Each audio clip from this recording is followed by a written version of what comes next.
வணக்கம் சாமி. அடுத்த கணக்கு பார்க்கலாம். இப்போ கிராஃபில்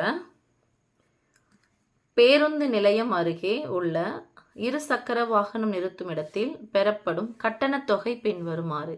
நேரம் மணியில் கொடுத்துருக்காங்க, எக்ஸ் அச்சு 4 மணி 8 மணி 12 மணி நேரத்துக்கு 24 மணி நேரத்துக்கு. கட்டணத் தொகை ரூபாயில் ஒய் அச்சில் கொடுக்குறாங்க. ஸோ 4 மணி நேரத்துக்கு எவ்வளோ கட்டணம்? ஒரு 2 வீலர் கொண்டு போய் நிறுத்தணும் அப்படின்னா 60 ரூபா. 8 மணி நேரத்துக்கு 120 ரூபா. 12 மணி நேரத்துக்கு 180 ரூபா. 24 மணி நேரத்துக்கு 360. 4ன்னு சொல்லும்போது 60 இருக்குது சாமி. 4 இதை டபுள் ஆக்குனா இது ஒன்றா பண்ணோம், டபுள் ஆகும். ஓகேவா? இப்போது 12 மணி நேரம் 4 மணி நேரம் 8 மணி நேரம் சேர்த்தா தான் 12 மணி நேரம். அப்போ இது ரெண்டையும் சேர்த்தா எவ்வளோ? 180 வந்துருச்சா? இப்போ அடுத்தது 12 சேர்த்தா தான் 24. அப்போ 180 சேர்த்தா எவ்வளோ? 360. அவங்க எதாவது டேபிள் கொடுத்துருக்காங்க, நம்ம போட வேண்டிய அவசியம் இல்லை. பெறப்படும் கட்டணத் தொகையானது வாகனம் நிறுத்தப்படும் நேரத்திற்கு நேர் மாறுபாட்டில் உள்ளதா அல்லது எதிர் மாறுபாட்டில் உள்ளதா என ஆராய்க. ஃபர்ஸ்ட் நம்ம அந்த படத்தை வரைஞ்சிட்டிங்கன்னா நேர் மாறுபாடா எதிர் மாறுபாடாக தெரிஞ்சிடும். நமக்கு நேர்கோடு வந்துச்சுன்னா நேர் மாறுபாடு. ஓகே, கொடுக்கப்பட்ட தரவுகளை வரைபடத்தில் குறிக்கவும். இது வரைபடத்தில் குறிக்க சொல்கிறாங்க. மேலும் நிறுத்தப்படும் நேரம் 6 மணி எனில் நிறுத்தப்படும் நேரம் 6 மணி நேரம். 4 மணி நேரம் நிறுத்தது, 8 மணி நேரம் நிறுத்தது கொடுக்குறாங்க. 6 மணி நேரம் தான் ரெண்டுத்துக்கு நடுவில் தானே வரும். அதோட இந்த 4 6 8. ஓகே, அப்போ இதுக்கு நடுவில் என்ன வரும்னு சொல்லிட்டு படத்துலேருந்தே நம்ம நோட் பண்ணலாம். 6 மணி நேரில் கட்டணத் தொகையை காண்க. ரூபாய் 150 கட்டணத் தொகையாக செலுத்தி இருந்தால் 150 ரூபாய் 180 ரூபாய் செலுத்தியிருந்தால் 12 மணி நேரம். 150ன்றதுக்கு முன்னாடி இருக்கு இல்லையா? அப்போ அது எவ்வளோ வரும்? செலுத்தியிருந்தால் நிறுத்தப்பட்ட நேரத்தின் அளவை காண்க. ஃபஸ்ட் நம்ம புள்ளியை குறிச்சிடலாம் சாமி. புள்ளியை குறிச்சிட்டு இது என்ன மாறுபாடுன்னு சொல்லிட்டு எழுதிடலாம். எழுதுறதுக்கு அப்புறமா விகித சமமாலி கண்டுபிடிக்கணும். அதுக்கப்புறம் ஃபர்ஸ்ட் ஒன் செகண்ட் ஒன் படத்துலேருந்தே நம்ம எடுக்க போகிறோம். ஓகே, செங்குத்தாக இருக்கிறது ஒய்ஹெச் சாமி. நான் என்ன பண்ணுறேன்? ஒய்ஹெச் போட்டுக்கிறேன்.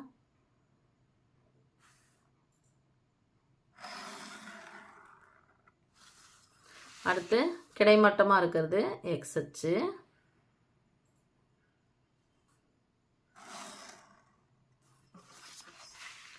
ரைட் சைடு இருக்கிறது எக்ஸ், லெஃப்ட் சைடு இருந்தால் எக்ஸ் டேஷ், மேலே இருந்தால் ஒய், கீழே இருந்தால் ஒய் டேஷ். ஓகே, புள்ளிகளை குறிச்சிடலாம். எப்படி குறிக்கலாம்னு பார்க்கலாம்.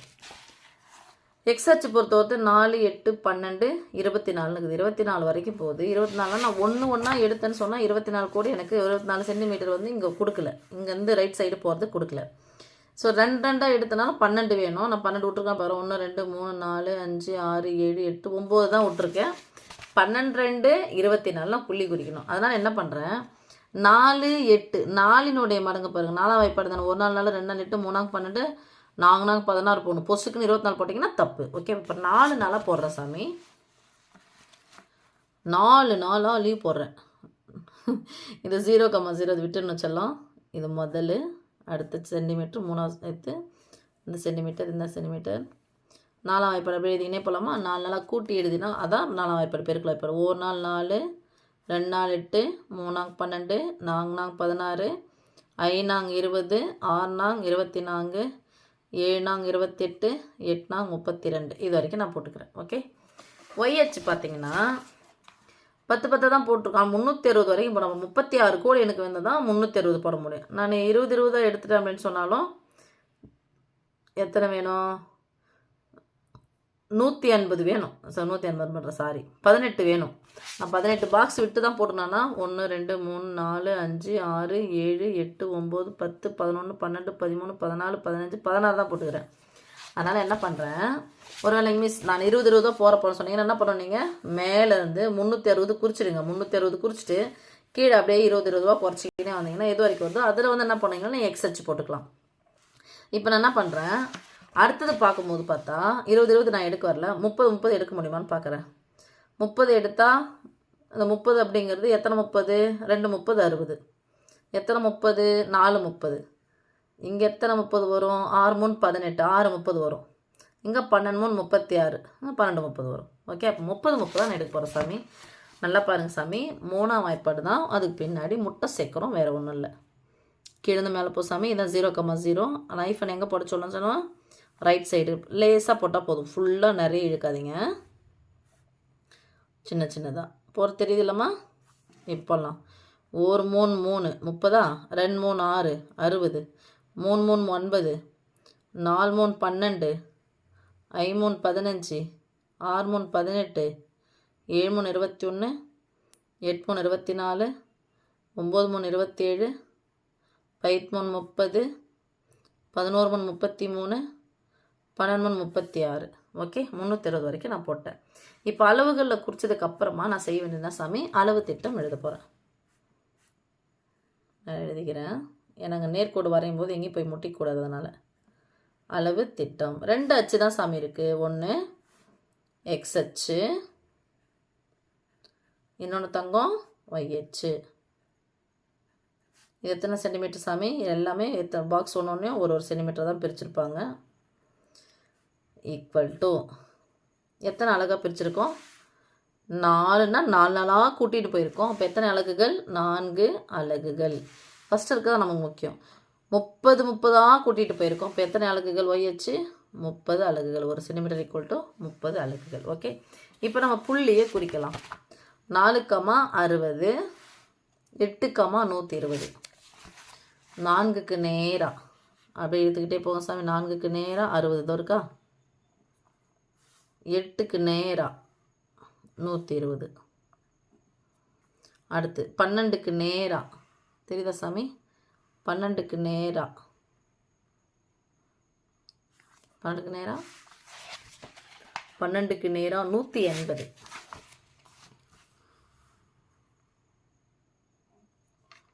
அதுக்கப்புறம் இருக்குது பாருங்கப்பா, 24 தான் இருக்குது. 24க்கு நேரம் 360. 24 தான் இருக்குல்ல, அப்படியே எடுத்துக்கிட்டே போங்க. 360. இப்போ அந்த புள்ளி கொஞ்சம் ப்ரெஸ் பண்ணி வச்சோம் இல்லையா, அது வந்து இந்தாண்ட பக்கம் ஓட்டை போடக்கூடாது, பார்த்து வைக்கணும். கரெக்டாக மூளை விட்டாங்களே. என்ன கோடு வருது சாமி? நேர்கோடு வருதா? 0,0ல் மீட் ஆகிருக்கணும். இங்கே வைக்கும்போது இங்கே பாருங்கள், இந்த மூளையும் வந்து இந்த ஜாயிண்ட்டும் வந்து கரெக்டாக உங்களுக்கு மீட் ஆகணும்.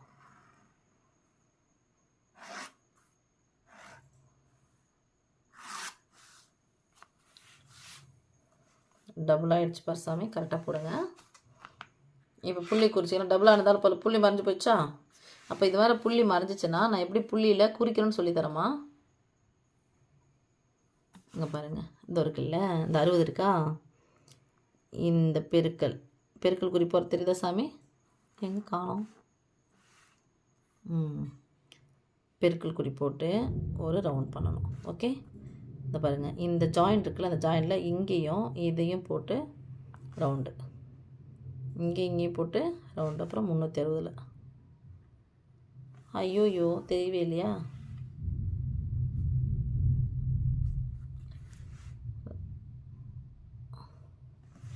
ஸோ எப்படி பெருக்கல் குறி பண்ண சொன்ன சாமி, அதே மாதிரி இந்தையும் இந்த கேப்பையும் ஃபில் பண்ணுற மாதிரி பெருக்கல் குறி போட்டுக்கணும். ஓகே, இப்போ புள்ளிகள் எடுத்து எழுத போகிறோம். 4, 60. எக்ஸ் அச்சு தான் ஃபஸ்ட்டு எழுதணும் சாமி. அடுத்தது 8, 120. அடுத்தது 12, 180. அதுக்கப்புறம் 24, 360. ஓகே, இப்போ நேர்கோடாக போயிருக்கு. அதனால் இது என்ன மாறுபாடுமா? தீர்வுன்னு எழுதுங்க, இல்லை அப்படி எழுதினாலும் பரவாயில்ல. ஏன்னா நீங்கள் கணக்கு எழுதி போகிறது கிடையாது, ஆன்சர் மட்டும் தான் எழுதி போகிறேங்க. கொஸ்டின் நம்பர் போட்டுட்டு ஆன்சர் மட்டும் தான் எழுத போகிறேங்க. தீர்வுன்னு போட்டு எழுதுனா கணக்கு நோட்டில் போட்டு எழுதுறதுனா எழுதுங்க. தீர்வு இது ஒரு நேர் மாறுபாடு. எனவே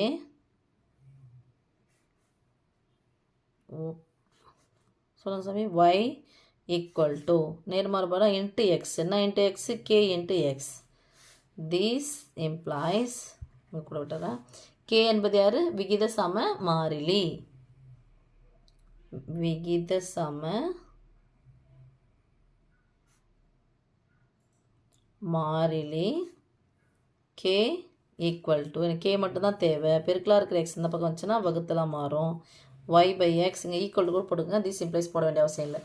இது ஏற ஏற இது ஏறிக்கிட்டே போகுது. சரியா? அப்போது ஒய்யை எக்ஸால் வகுக்கணும், ஒய்யை எக்ஸால் வகுக்கணும். 60 4ஆல் வகுக்கிறோம். 60 4ஆல் வகுத்தா என்ன வரும்? எத்தனை நாங்க 60? 15 நாங்க 60. அப்போ இதை போல் இது எத்தனை மடங்கு? 15 மடங்கு. அதான் 15 இன்ட்டு எக்ஸு, 15 இன்ட்டு எக்ஸு, 15 நாங்க 60, 15 8 120, 15 12 180, 15 24 360. அப்போது இது ஈக்குவல் டு கே ஈக்குவல்னா சாமி 15. சரி புரியுதா? ஒய்யை 4ஆல் வகுக்கணும், எக்ஸால் வகுக்கணும், அதுதான் அது 5 நாள் 60. இப்போ ஒன்று இது பண்ணியாச்சு. எந்த மாறுபாட்டில் உள்ளன்னு சொல்லி கேட்டாங்க. இது ஒரு நேர் மாறுபாடு நம்ம எழுதியாச்சு. அடுத்தது கொடுக்கப்பட்ட தரவுகளை வரைபடத்தில் குறிச்சாச்சு. நிறுத்தப்படும் நேரம் 6 மணி எனில், அப்போ ஃபஸ்ட் ஒன் போடுறோம் சாமி. இப்போது இன்னொன்று சொல்ல எல்லாமே சொன்னோம். இது பாருங்கள், நேரம் எக்ஸ் அச்சில் குறிச்சிருக்கணும், கட்டணத்தொகை ஒய் அச்சில் எழுதியிருக்கணும். எழுதாமல் விட்டுட்டேன், எழுதிங்க சாமி. இங்கே ஃபஸ்ட்டு நான் எக்ஸ் அச்சில் எதை குறிச்சிருக்கேன்? நேரம். நீங்கள் கோடு லைன் வரல, இப்போ நானே கோணம் எழுதுகிற மாதிரி தெரியுதில்ல சாமி, இந்த லைனில் கூட நீங்கள் எழுதுங்க. நேரம் மணியில், ஏன்னா அது என்ன அச்சுன்னு தெரியும் நமக்கு, எக்ஸ் அச்சு. அவங்க எந்த அச்சில் குறிக்க சொல்கிறாங்களோ அந்த அச்சில் தான் குறிக்கணும். அடுத்தது இந்த கோட்டில் எழுதிக்கோங்க. நேரம் பெறப்படும் கட்டணத்தொகை, பெறப்படும் கட்டணத்தொகை எதில் சாமி? ரூபாயில், ப்ராக்கெட்டில். இங்கே நேரம் மணியில். நீங்கள் இந்த கோடில் கூட எழுதிங்க சொல்லலாம். ஓகே, இது எழுதியிருக்கணும், அந்த டீட்டெயில் வந்து எழுதியிருக்கணும். ஓகேவா? அடுத்து இப்போது நிறுத்தப்படும் நேரம் 6 மணி எனில், நிறுத்தப்படும் நேரம் 6. அப்போது நிறுத்தப்படும் நேரத்தை நம்ம எதில் எடுத்திருக்கோம்? எக்ஸில் எடுத்திருக்கோம். எக்ஸு கூட 6 எது கூட 6 பேருக்குன்னா எனக்கு என்ன கிடைக்கும் ஆன்சரு? அது மாதிரி 15 நம்மளே சொல்லியாச்சு. 15 மடங்கு 5 எவ்வளோ வரும்னு சொன்னால் 90. இப்போ இங்கே கூட பாருங்கள், 4க்கும் 8க்கும். அப்போ இந்த நடுவில் இருக்கிறதுனா சொல்லுவோம், இது 0 2 4. ஜூம் பண்ணி காமிக்கிறேன். இந்த பர்சாமி இந்த புள்ளி 5 இருக்கு இல்லையா, இதுதான் 2, இது 4, இது 6. அப்போ 6 அப்படிங்கிறது 4க்கும் 8க்கும் நடுவில் இருக்குது. போடலாமா? அப்படியே அது மேலேயே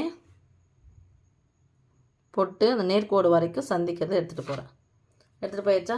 இப்போ எதில் போய் மீட் பண்ணியிருக்கு? 90ல் மீட் பண்ணியிருக்கு. ஆன்சர் என்ன எழுத போகிறோம் சாமி? 90 ரூபாய்.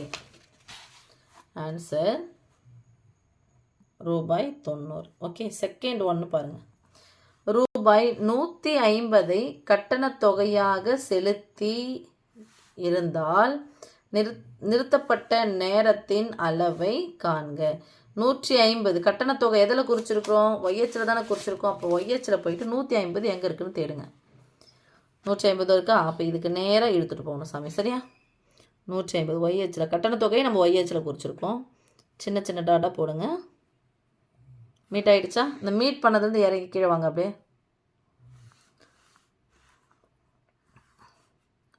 நான் இங்கேருந்து மேலே போயிருந்து பழம் கீழே இறங்கி பழக்கம் இல்லை அப்படின்ற மாதிரி ஆயிடுச்சு.